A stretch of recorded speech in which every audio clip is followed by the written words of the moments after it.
Alright, let's start talking about the black phone. Just getting ready. Nope. Nope.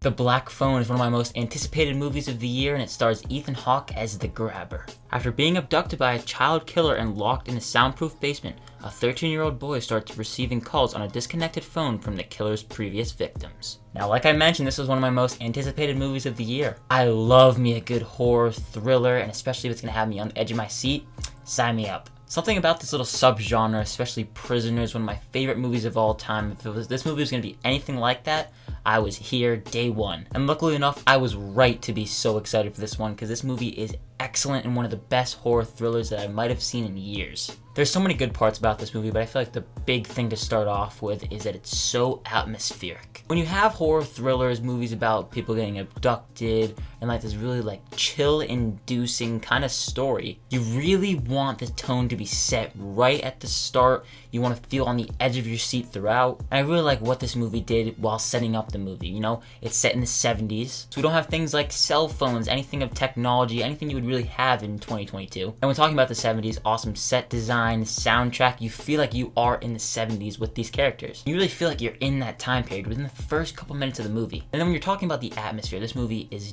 dark. You feel the weight of all this entire town who is quickly losing kids left and right. You can feel the tension and the weight that all of these parents feel having to lock their doors. They're getting these calls from the police telling them to just kind of stay inside. This movie just does a great job right out of the gate. I'm just setting this up, and like I said, it's really important in these horror thrillers to have a great atmosphere because then you feel like you're in the story. And that goes for any movie really, but when I think of something like Prisoners, I think of the atmosphere and how immersed I feel in it. In this movie, I felt really immersed. Another thing I want to talk about is the incredible performances. Ethan Hawke is arguably the best he has ever been. He is terrifying as the Grabber. You feel scared of him. The presence that he has amongst our main character, the kid, he just scares you so early on. And especially with that mask, the way that it's utilized in the movie to set up different like his facial features, it's so cool how they did that. And while he is kind of like this star performance and really what is probably drawing you to this movie, he's the main actor, I really do think that every other performance is so good as well. You have the main kid Finney, played by Mason Thames, I hope I'm pronouncing that right. He's a very hard job. He not only has to lead the movie pretty much, but also give you a convincing performance that can make you feel for the kid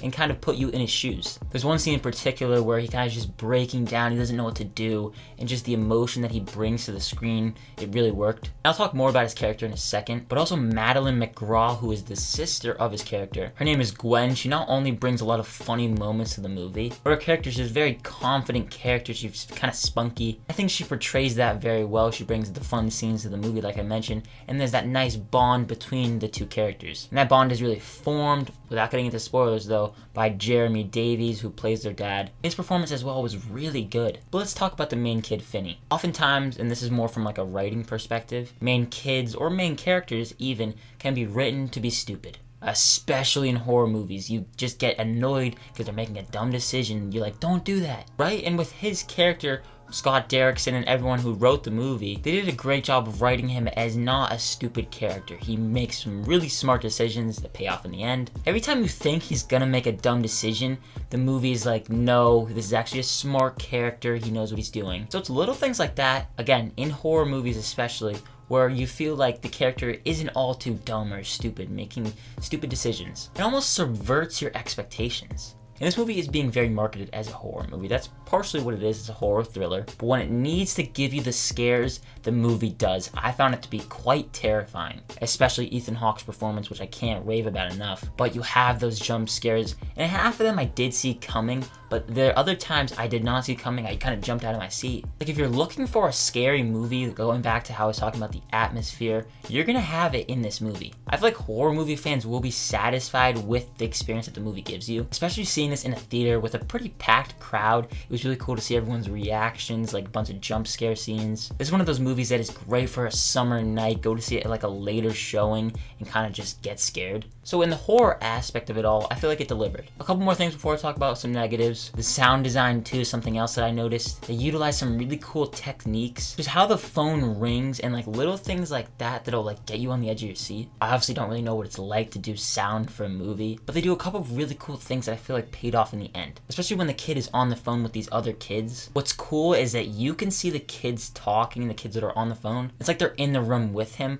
but it sounds like it's on the phone. Stuff like that I just thought was cool. And the last great thing I really have to say is the movie has a perfect runtime. It does not overstay its welcome. It takes as much time as it needs to get going. You don't feel like it's dragging. I didn't find it at all. It's just a little over an hour and a half. Didn't feel like it dragged at all, and maybe I would have added a couple things, and we'll talk about it in my negatives. But for the most part, I feel like it's going to be a good movie to rewatch because it's fairly quick, and it's a movie that doesn't overstay its welcome, like I mentioned. But let's talk about my negatives. And I feel like the big one is I wish that a couple things would have been fleshed out a little bit more. I don't want to get into spoilers too much. I want you to experience the movie knowing fairly little. In fact, I would highly suggest, unless you have seen the trailer already, don't watch it. But how Finney, our main character, his sister, is written, she has a couple supernatural elements, we'll just say that. As the audience, you're kind of just supposed to be like, this is how it is, like there's no real answer as to why she has this ability.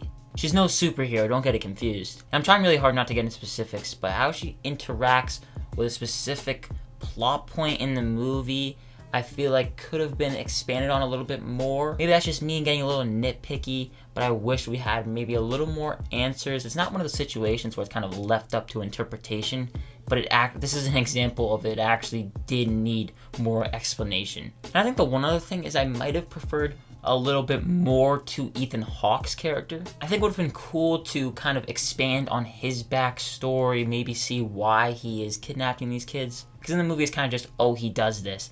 I would have preferred some more backstory to his character. He has a brother in the movie, but that's about it. Like, you don't get much for his character. There's no real depth to it. And I think it would have been even more terrifying if they made some like really creepy stuff with his backstory. Something like that. But with all that being said, I really enjoyed my time with this movie. It is one that I highly recommend this summer season. Go see it with your friends. It's just a great, terrifying experience. It'll have you on the edge of your seat throughout. The performances are all superb and really sell the movie. But the writing and direction, Scott Derrickson does a great job there. I just loved how atmospheric it was. I felt like I could just get sucked right into it, and that's what I was for the entire runtime. It is definitely one of the better Blumhouse movies, I'll say that. I'm gonna give The Black Phone an A-.